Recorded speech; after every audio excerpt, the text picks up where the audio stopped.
Hello, friends. Mark Holmes here, and as always, thank you guys for watching, commenting, subscribing, and being a part of the Joe Boo Sports Report. Without you guys, this literally does not work. Um, it is Wednesday night, going close to 11 o'clock. I put in porch shoulders here, I guess about 6 or 7 this evening, and so far they're about at 105 degrees or so. They're coming along pretty good. They're going to have to cook for about 15 hours or so. And what I'm going to do is get a few more coals in here and some more wood to kind of bank it for a few hours, so that way it'll keep smoking. It's no, I know that you purists out there want to kill me for using propane, but I got to tell you, I like my sleep. I like my sleep, and I like consistency. Do you see you see that smoke coming? Well, do you see the smoke? Look, let me make sure you know. Look, hold on. You see the cloud of smoke? Okay. So the propane underneath of the burner is below the wood. So I use charcoal, okay? Cowboy charcoal, big chunks. Okay, I put that in there, and I put a few big chunks of wood in there, and then I'll sprinkle some smaller chips on there, just kind of give me a little burst. But see, what'll happen is that charcoal will stay good and warm and smoky for hours. So I get that charcoal and that applewood taste in my barbecue. I got my washer up underneath of there, so that heat and that smoke, it's not going directly on it. It's going around the wash and stuff. You get the wash is kind of steaming and vaporizing. And it'll be good. It'll be good. And if you don't like the way I cook, if you don't listen, you don't like propane, that's okay. You don't have to come to my tailgate or to my house. It's all good. So let me. And again, I know. Here we go again. You guys don't like my gadgets because I'm like Inspector Gadget. But I like my gadgets. Okay, see, I'll get look at that. That's some real cowboy charcoal. Put a couple pieces like that in there, and we'll get a couple of chunks of wood like this, because that'll slowly cook for a while.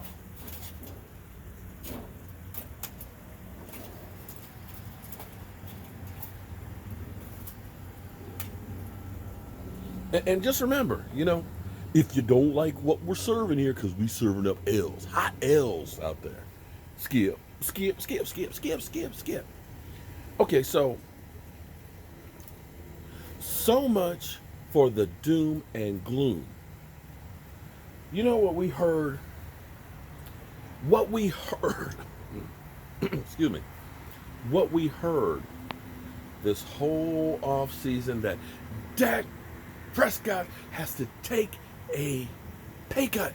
He's got to take a team-friendly deal because they're going to have to destroy the whole team. Because if they pay Dak, they won't have anybody else. Well, I want to say something here.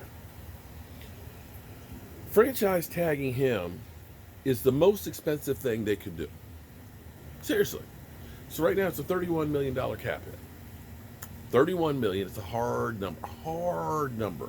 You can't prorate that. You can't spread it out. So let me give you an example. Ryan Tannehill signed his contract. Averages $29 million a year. You know what is it? You know what the cap hit is this year? This year, it's only $21 million. So it's $29 million, but his cap number is only 21. $10 million less than Dak Prescott. So we went the most expensive route by franchise tagging him. Okay? All right. So you understand that, right? That actually, if you could get him a 4-year or 5-year deal, you can make that first year less money. But even doing that most expensive thing, we did re-sign Amari Cooper. Now, we did lose Byron Jones, but $17 million for 2 interceptions in his career? I don't care if Dak Prescott was making $1 million a year again. Sorry, that's too damn much money for Byron Jones. We all knew he was going to go. It didn't matter what Dak Prescott was going to sign for that. That was just too damn much. Now, we do lose Robert Quinn. But again, Robert Quinn, $70 million contract. Even if Dak Prescott took that contract that's $1 million a year, you still don't pay Robert Quinn that kind of money. Sorry, you just don't do it. It's too much. It's okay. I'm happy for him. That's basically what, 15 million a year, almost 14 million a year. That's great money. And I'll be honest with you. I'll be honest. I'm happy that we got Gerald McCoy. That's $6 million. That's a good deal. He's got enough in the tank that, you can get some production out. That's a good deal, okay? We ended up keeping Kyle Farbath. We ended up keeping Amari Cooper. Oh, my God. And, we ended up making him one of the highest paid wide receivers, right? We did let Cam Fleming go. He's gone. Xavier Salafalo, he's gone as well. So we did lose 2 offensive linemen, but you got to look at it and say, okay, we drafted Connor McGovern high. Hopefully he's put on his man body, and he's going to be stronger, ready to compete, and be able to take over one of those spots. And we did keep Looney Tunes, Joe Looney. We got him. We kept Kyle Forbath, the kicker. Okay, we got him. We got Sean Lee back. So with the doomsday scenario that we've all been painted, the picture we've been painted, we still have $25 million left. We still have $25 million left. And here's what's amazing about this. After they've been saying you can't pay Dak Prescott because you won't be able to field a team. So you got $25 million back left. And understand, see, what a lot of people don't seem to understand is when you get a deal, you may say it's $10 million a year, but the cap number may only be about 5, at least the first year or 2. You can work the deals that way.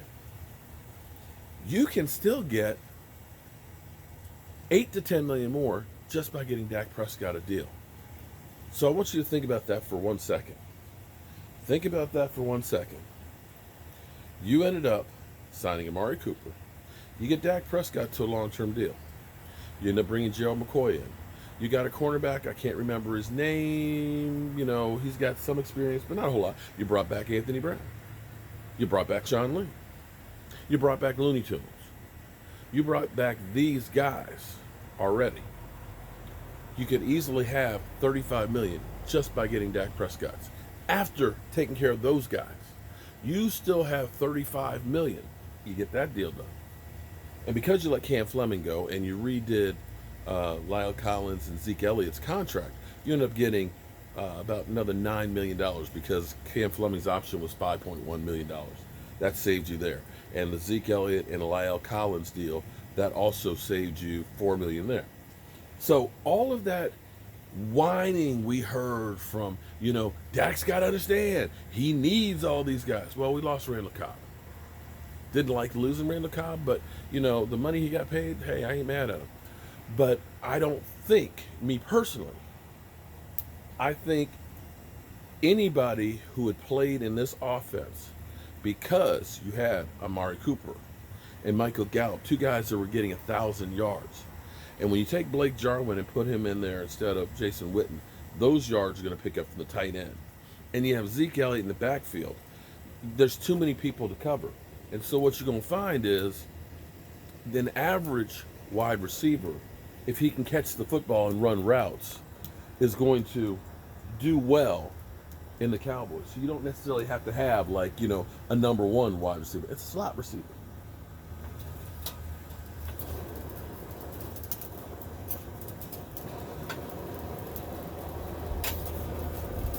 You follow what I'm saying there? You don't have to have lights out players when you have so many other great guys. And we still have money. We still have money that we can use to get a cornerback and a safety. And if we can do that, if we can go ahead and get, a guy that you say, well, he's serviceable. He's going to at least be able to be a starter. Doesn't have to be, a number 1 prime rib starter. We can get a decent guy that's a starter. Because, see, this is what New England does. How many superstars do you see on the New England Patriots? You don't. But what you see is not just 6, 7, or 8 really great players. What you see is about 35 really good ones and a few great ones mixed in there. And that's how you win in football, because you're going to lose some of those great players. It's those other guys that end up having to come in and take the roll up, that have to toe the line, that make the difference.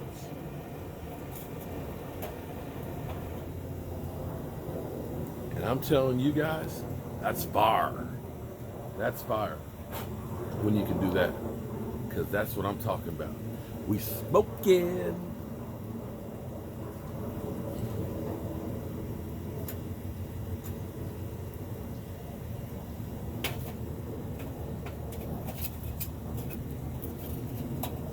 Yeah.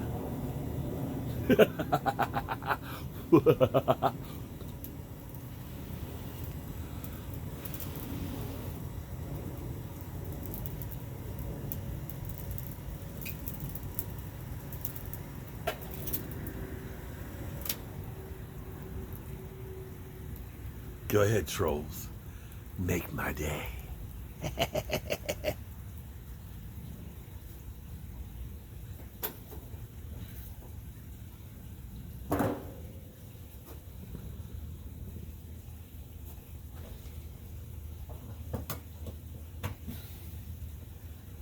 Don't tell me I don't know how to barbecue.